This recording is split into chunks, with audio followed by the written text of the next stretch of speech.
goals of the ELE course, primarily, like I always say, is that our students have a positive social experience in nature. It's an intensive course, which means we go away for 5 days and we're out in nature for the 5 days. Some of our students come to the class very excited about being out in nature, and some of our students are quite nervous. So we have a range of comfort levels. So the teachers and the facilitators all work together to make sure that each individual student has a positive experience. We want the students to connect nature to themselves. We know that people will only protect something that they love. So if they don't already love being in nature, we help show them that nature is a wonderful place. It's a place to experience beauty and wonder and awe. Sometimes things are gross and disgusting, but that's fun. So we try and give everyone a hands-on experience, and so that they feel more connected to nature and understanding the environmental problems that, of course, we know we have in this world, climate change, things like that. So they understand the impact that these problems have by being out in nature. So it can be tricky with 35 students all at the same time, but the teachers work very hard, even coming up with individualized plans for students. Knowing our students' backgrounds helps as well. And sometimes we have to get deep into the problems so that we can come up with solutions. And the ultimate goal is that we connect to nature in our own way. So that would be generally some of the goals of ELE.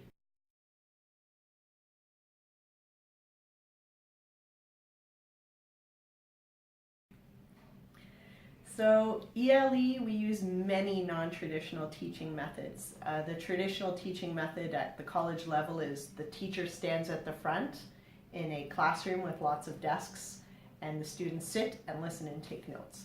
Although there's a very small percentage of the course that's taught that way, I'd say maybe 10%, the majority of this class uses experiential learning. So we, as I said before, we take the students and we go away to a nature reserve for 5 days. And the goal is at the end of 5 days, the students will actually lead themselves. They will teach.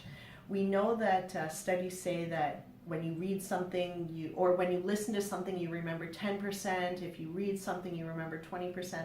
But if you teach something, you remember 90%. So by the end of the 5 days, our students are taking another group on an interpretive walk. So over the 5 days, we're not just teaching content, but we're also teaching methods. So we're helping students to understand when you're leading, not in a classroom, you have to be aware of where is the sun shining. You want your participants not staring into the bright sun. So our students learn how to do that. We show them, we model the proper behavior, and then sometimes as teachers we'll say, time out, what's going on behind the scenes, and we'll show them what our thinking process is. So we kind of pull back the curtain to say, here's the secrets of teaching. Another important method we use is journal writing and journal sharing. Because the groups have to be formed very quickly and build trust very quickly to accomplish this big assignment, we find that journal writing and journal sharing is a way to build trust within the group.